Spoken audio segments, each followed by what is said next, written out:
Welcome back to the Sic Em Podcast. I'm your host, John Morris. On this week's episode, we're joined by Baylor baseball legend, Kip Wells. The Texas native, Wells played for the Bears for 3 years and accumulated almost 300 strikeouts and a handful of Big 12 postseason awards before going on to be a first-round draft pick by the Chicago White Sox in the '98 MLB Draft. And now, after a lengthy career in the majors, Kip is carrying on his legacy on the diamond by giving back to his community and training young athletes.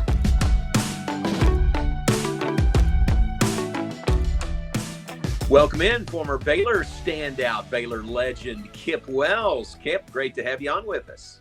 Thanks. Good to be on. I appreciate it. Surprising we find you, looks like you're out at a ballpark somewhere, huh? Yeah, I've made residency over here at Baseball USA now. So as of now, this is my staging area. And so I came out here. It's nice outside. So why not go outside? It is nice. Tell all of us what you're doing now. Well, I mean, off and on, after coaching for the Dodgers for a couple years in 16 and 17, I had run kind of my own little baseball business before that and kind of put it on ice while I was gone, and then came back and, and after working with pro guys for a time, like, I don't necessarily want to go back to working with 12-year-olds. Like, it's just not, if you have your druthers, like, let's work with people that can pay attention for more than 20 minutes, but there again, there's talent there, and those kids get older and stick around longer. So you got to have your foot in kind of both buckets. And so I do sports performance stuff. I do throwing programs. I do bullpens, and we do strength and conditioning. And so we just kind of, in a perfect world, I like to tell the parents that we're kind of a one-stop shop. You can come in and get all the throwing needs met. You can get the strength and conditioning side and the rehab and the prehab and you name it. And there's lots of groups doing it in Houston, probably 5 within 5 miles of here. And so it's kind of a competitive area, but it's also like, I don't do teams. And so I'll train your kid, but I'm not coming to a game on Saturday at 8 p.m. to watch, game 5 of the day, but that's the world that baseball kind of is nowadays. Yeah. Very cool. And you did do this way back, didn't you? Before your stint with the Dodgers farm system.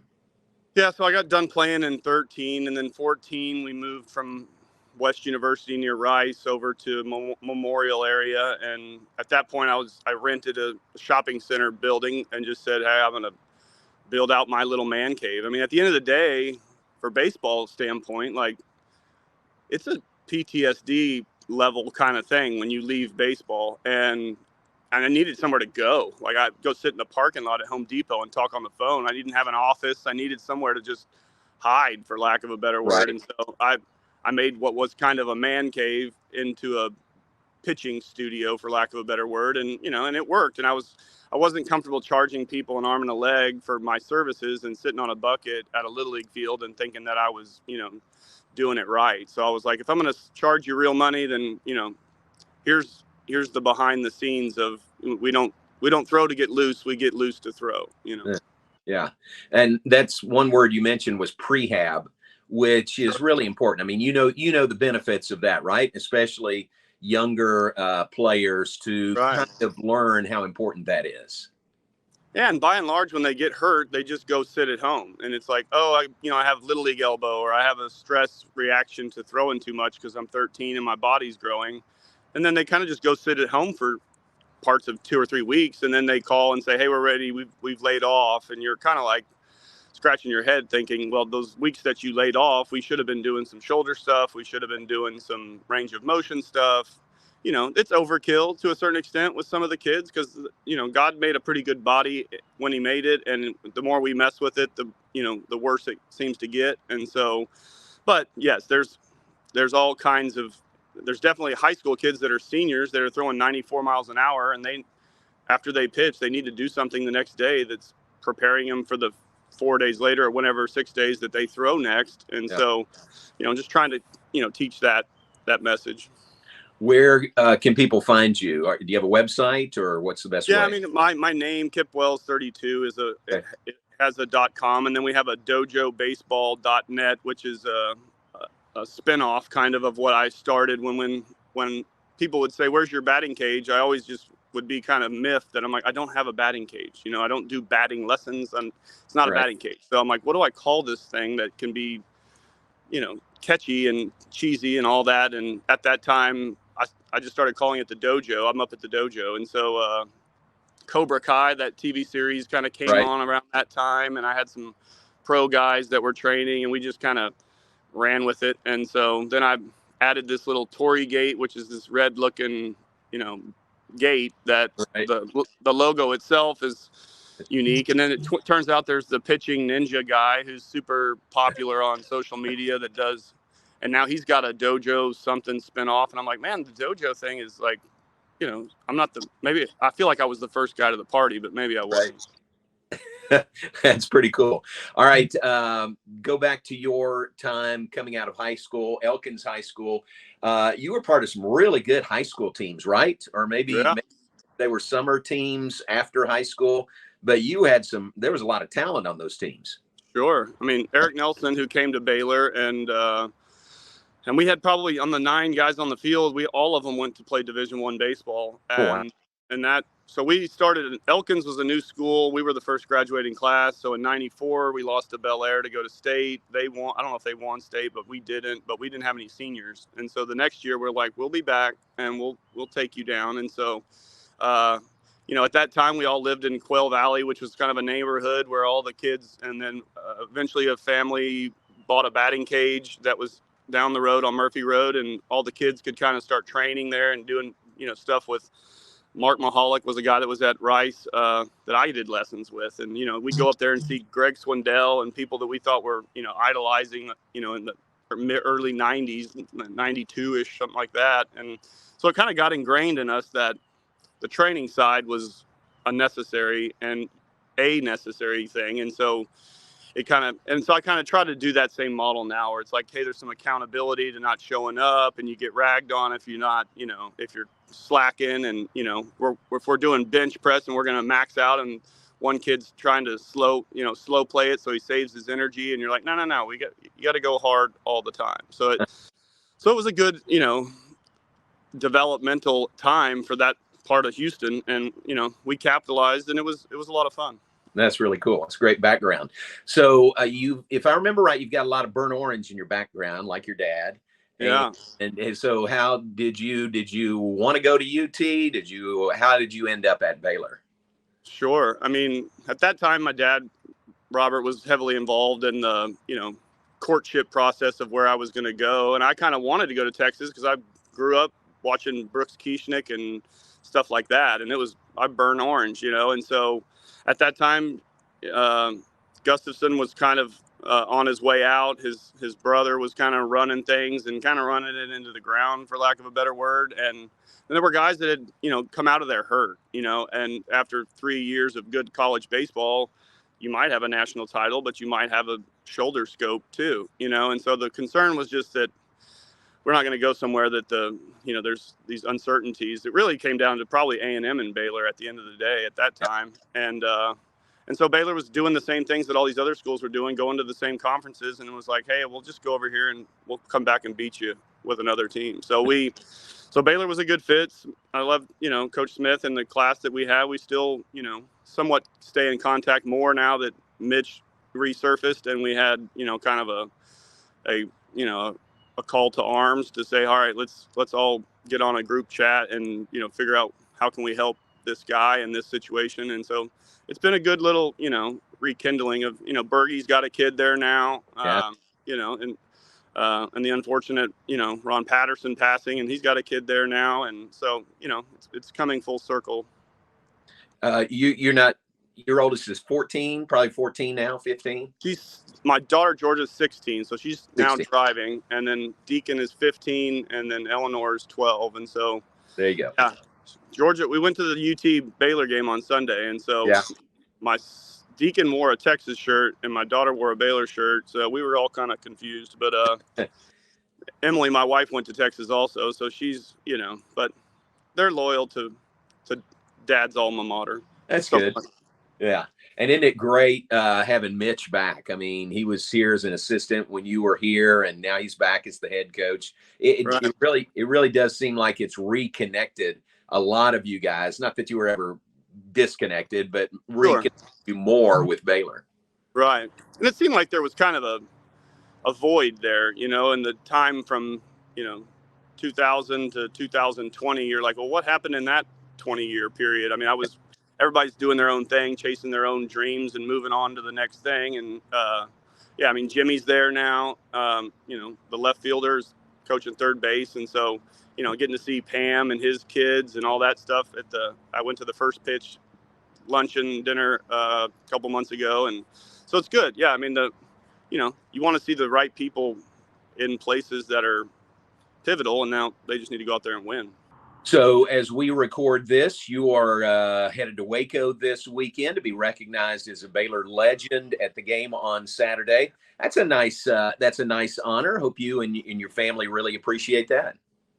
Sure. I mean, yes, and on multiple levels. Yeah, I mean, it's great to be back in Waco and seeing, and then also letting my kids see kind of where, stuff happened and, what kind of some small sort of impact that it had on the culture of the program, and being kind of at the start of that deal with Mitch and with his and Steve's first group there with our 18 some odd new prospects. We were able to start something that ended up being a pretty good run of success for Baylor, and so I'm happy to come back and do it. And then on a side note, just in retrospect, as an older player now, you realize, like, if you actually go out there and win something, like, it's pretty cool, and then you get to reap that benefit for the rest of your life. So yeah, you want to win the College World Series, or yeah, you want to win the World Series, but and it's not easy to do, but it makes for a lot more cool memories when you get done doing what you're doing, because you'll always be brought back to relive the glory days. Yeah, that's great, man. And you were there at the beginning. You'll be at the Baylor ballpark this weekend. Remind everybody what Baylor ballpark looked like when you were here. Yeah. Well, we had plenty of promises that we were going to get great stuff, and it was going to happen over time. So we had a green wooden fence that was halfway decent, and kind of a old school, light bulb scoreboard with aluminum grandstand and a little press box that I would go up there and put my CD player on the music to be the team DJ for batting practice, and had to get Hoot's permission to play certain songs that were not from 1986. Right. How many times can you listen to John Fogerty sing center field? After a while you're about to pull your hair out. So it was good. I mean, we had a little Mickey Sullivan clubhouse over there, and that was a tiny little hole, and I guess it's all perspective. I mean, we all thought it was the coolest thing going, because we were, that was the best thing. Nowadays, yeah, the amenities have gotten pretty good. Well, it got really good right after you left, right? When it Right. The next year, or maybe 2 years after you left. We kind of got the grandstand going, and right. we got a better scoreboard. Then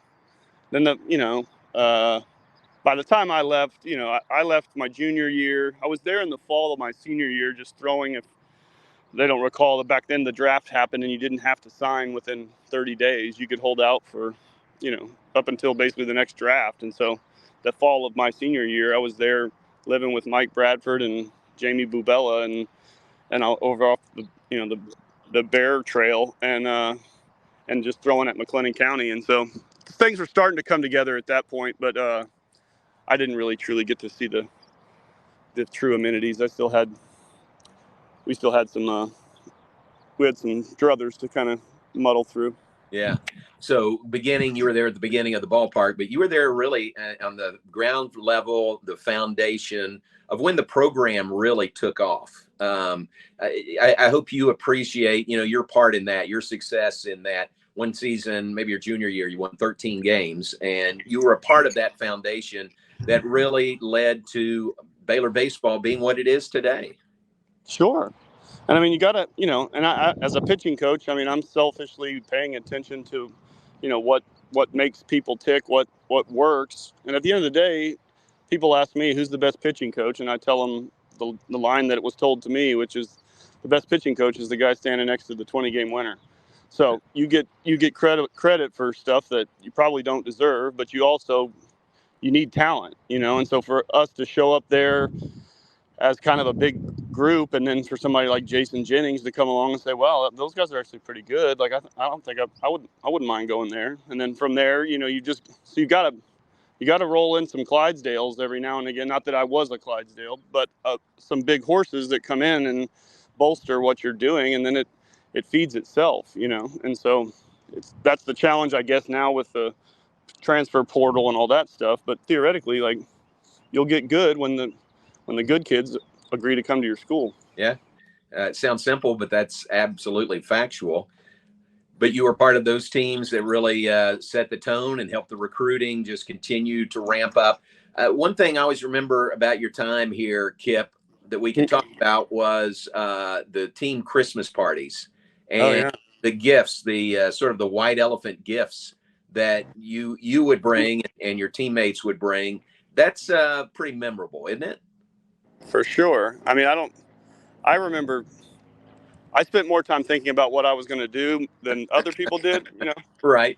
Jimmy Blair probably just got a dirty pair of underwear and wrapped it and put it in a bag, and I was, I had a pair of cleats that I spray painted gold that I gave away as golden spikes one year. I had one that was a t-shirt made that said top prospect and 1 point something million on the back of it. Very straightforward arrogance. And then, so then it kind of caught on, and other semi-creative folk started to do some more stuff. And of course, somebody maybe took it too far at one point and did something naive. But for the most part, man, those are great memories of living in the quad and having 12 teammates within 30 feet of each other.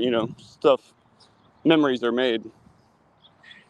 Along those lines, is it hard to believe that Bergman has a son that's here pitching at Baylor now, or playing? I know. Yeah, and he's got another one on the way that's a hot shot too. So I mean, life speeds up pretty quickly once you get busy with the rearing a family. And I've got other friends that are just now having their first kid, and I'm thinking, man, I can't believe what have you been doing the last 15 years? So Bergie's got some white hair like I do, and we got to catch up a couple weeks back, and it's great. I mean, I think there's lineage to some of that stuff, and if the kid wants to come there and it's a fit for everybody, then everybody wins. Good. Great junior year for you. First round draft pick of the White Sox after your junior year. What were the negotiations like? Did you feel like you had some leverage there with them, even though you were, 16th pick in the first round? But did you have some leverage that you used of threatening to go back? Not threatening, but you had the option of coming back to school. Sure. To be honest, it may have been fairly apparent then, but I had every intention of going pro. My agent was the Hendricks brothers, who represented a lot of guys here in the Houston area in the 90s and 2000s. And, when the thing started, they had a relationship with Jerry Reinsdorf that kind of superseded everything else in the front office. And so they basically told me, like, we're going to wait them out, and eventually they'll meet us wherever they were coming in at about $1 million, and I think we wanted $1.5 million or something. And so they knew that I was in pretty good shape and that I took care of myself, and I wasn't going to not show up as advertised. So I kept throwing and facing McLennan County, once every couple weeks in the fall, and was still throwing whatever I was throwing, 94, 95 miles an hour. And so, my agent was basically like, look, let's just wait this out, and it may be the difference of $400,000 or $500,000, which is worth waiting for. So that I took their advice, and for the most part, it all worked out. I did go to spring training that next year and get worn out by all the older players, because back then the razzing was encouraged, if not, and I'm not opposed to it, to be honest. Like, I think it's actually healthy for the most part. But it took me a couple weeks of having your name on your license plate when you probably shouldn't have your name on your license plate when you show up to spring training. So I may have made a few missteps, but I was quickly put in my place. That's great. And do I have the number right? Did you pitch for 9 different professional teams, major league teams? Big league teams. Yeah, I mean, I think I played for maybe 11. At one point, I had signed with the Diamondbacks, and another time I had signed with the Angels at the very end. And, it was it's tough to play 10 years in the big leagues. Like, I don't know, everybody would openly say that. It's just, it got even harder when post-steroid amphetamine era of guys are going to age a lot faster. And so, the Carfax on the guys immediately, you couldn't have that many miles on a car. And so you've seen kind of a shift to a younger crowd in the big leagues. And so towards the tail end of my career, I was walking in the clubhouse and everybody in the room was 23. And when I was walking in the clubhouse and was 23, everybody was 35. And so it changed kind of on a dime there. And it just made it harder at the end of my career to get consistent opportunities because I was older, I was more expensive, I was more likely to break down, and it kind of runs its course. Would you say with those 9 big league clubs, would you say any of those you could identify as your favorite? However you would measure that, or what was your favorite city to be in, or stop, or clubhouse, or how would you classify it? Well, I mean, a lot of that has to do with the success that you're having, obviously, right? So, like in Pittsburgh, I had good years, but we weren't very good. I was enjoying it because I was not a part of the problem. I was just going out there and, leading the league in least run support per 9 innings and having good years, sleeping well at night. Then, I loved going to St. Louis. That was kind of where I chose to go and thought that was going to be the next, launching pad for me. And I had a bad year, and I thought going there that Dave Duncan was going to be the answer to all my problems. And sure enough, he wasn't much of a pitching mechanic fixer guy. He was more of a throw this in that spot and it won't get hit. And I was having trouble saying, well, that's great, that's an awesome plan, but I can't throw the ball there right now. And so I ended up muddling through that year. But St. Louis is great. I mean, you go there, and every time you go on the road, you don't feel like a visiting player because, there's a handful of teams that fans travel and stuff like that. So, I mean, as I got older, I didn't like the uncertainty of bad weather. I had some thoracic outlet stuff, which is circulatory related, and so it made it harder for me to pitch in relief and or in San Francisco in July if it was 55 degrees. So anyway, the bigger vacation cities are always going to have a leg up on the smaller market cities, because everybody's in San Francisco during the summer, or everybody's in LA, or everybody's in New York, but they're not in Cincinnati or Milwaukee, Yeah. No offense to Cincinnati or Milwaukee. Right, but National League Central. Did you keep a jersey? Do you have a jersey from every place you pitched? Pretty much. I mean, I have some of them framed, which obviously is not cheap to do when it's, when you got 9 of them. So some of them are framed, some of them are just in a closet, but I've got, and nowadays they've got 17 different uniforms they're wearing in one season. Back for my last year in San Diego, we had the camouflage jersey that was kind of cool, and we had you'll have a throwback here and there, and all those throwback type uniforms are never all that fun to wear when you're the starting pitcher that night, because you're like, look, I get to go out here once every 5 days, and you just dress me up in a V-neck with a string tied belt, like what? I feel like you're a total circus animal. You're right. That's funny. So we just had opening day last week for Major League Baseball. Do you remember any memorable opening days? Like, I think of Cincinnati. I'm a Reds fan. Any Cincinnati, the first professional franchise. I mean, they have parades. They do everything on opening day. Any of those stand out in your mind? I mean, they all stand out because opening day is always kind of just an iconic day, and then you'll have the benefit of having an opening day at your stadium. If you don't start at home, then you get the home opener. So, I mean, opening day kind of goes on for about a week, But that being said, 2 years, 1 year in Colorado, 1 year in St. Louis, they had been to the World Series the previous year, and so the first thing back was celebrating the previous year's successes. So those are always fun.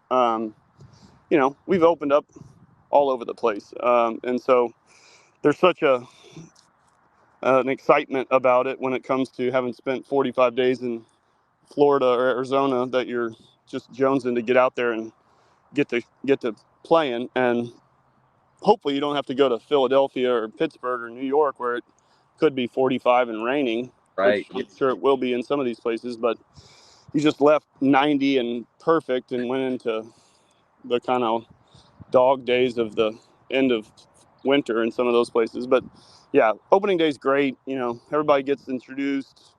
There's a special, feel to it. And, the nostalgia of being an American, and whether we've lost some of that or not, that's debatable, but it seems to still kind of galvanize what America is. Yeah. We talked a lot about your pitching, but there was that home run in Pittsburgh at Yes. PNC Park. That was, am I right? At the time, it was the longest home run hit in that ballpark. If it wasn't, it was the second.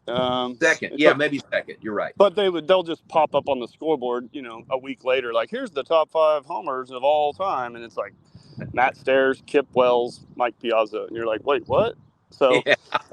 So yes, I relive that moment as often as I can. Somehow somebody put it on YouTube and you can go look it up. And it's more comical, just the looks on the people's faces and the audio that's on the tape, that it's just kind of like, did that just happen? And I'm thinking, yeah, it just happened and I did it, And your teammates' reaction was pretty good when you got back to the dugout also. Yeah, they were all laughing. I mean, everybody goes up there as a pitcher and tries to do some damage, but right.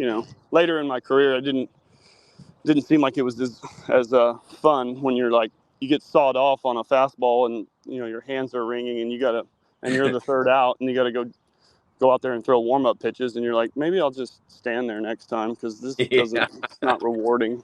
Who was that long home run off of? Do you remember?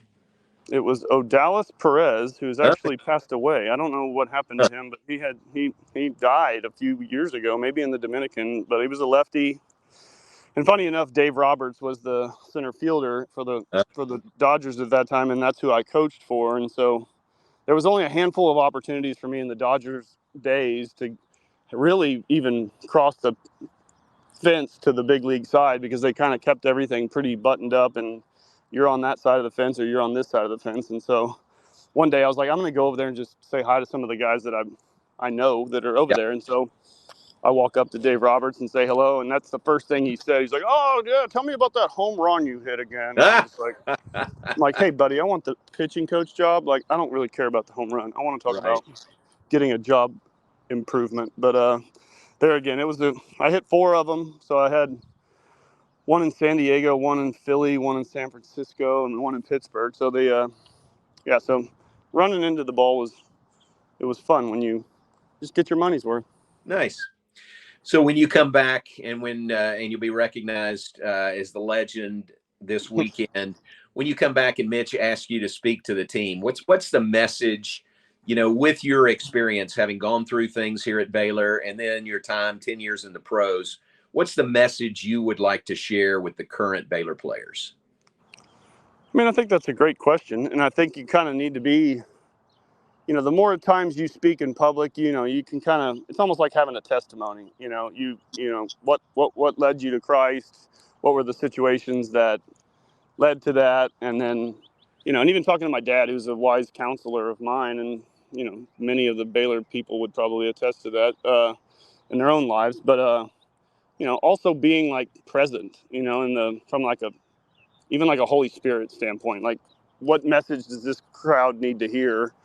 And not come in with some, Tim Tebow kind of speech where it's you're going to hit these 5 key phrases. I don't know that I would have one other than to say, having watched them a little bit and then having, perspective of life, is just, building those friendships with those guys in the dugout with you that, will probably be the last group of men that you really know in your lifetime. You'll have coworkers at the next job site, or you'll have, high school buddies that you're still friends with. But, if you do it right and build some memories, like those are the guys that you'll go on a fishing trip 10 years later, or you'll have, invite them to your kid's 5th birthday party or whatever it is. And so, I think perspective is always in the eye of the beholder. You don't have it because you think you're going to live forever, but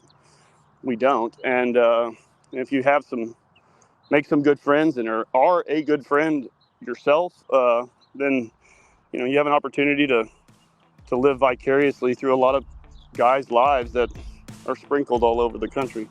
Yeah, that's great perspective. Thanks for sharing, and it's great to catch up with you. Enjoy the weekend, and thanks for being on the Sic Em Podcast. All right, thanks for having me on. Thanks again for joining us on the Sic Em Podcast, a sport and story production. If you enjoyed this conversation with Kip Wells, head over to BaylorPlus.com or the official Baylor Athletics YouTube channel, where you can watch the premium video version of this podcast. Be sure to subscribe to the show wherever you get your podcast, leave a review, and tell your friends about us. I'm your host, John Morris, and I hope you'll join us next week on another edition of the Sic Em Podcast.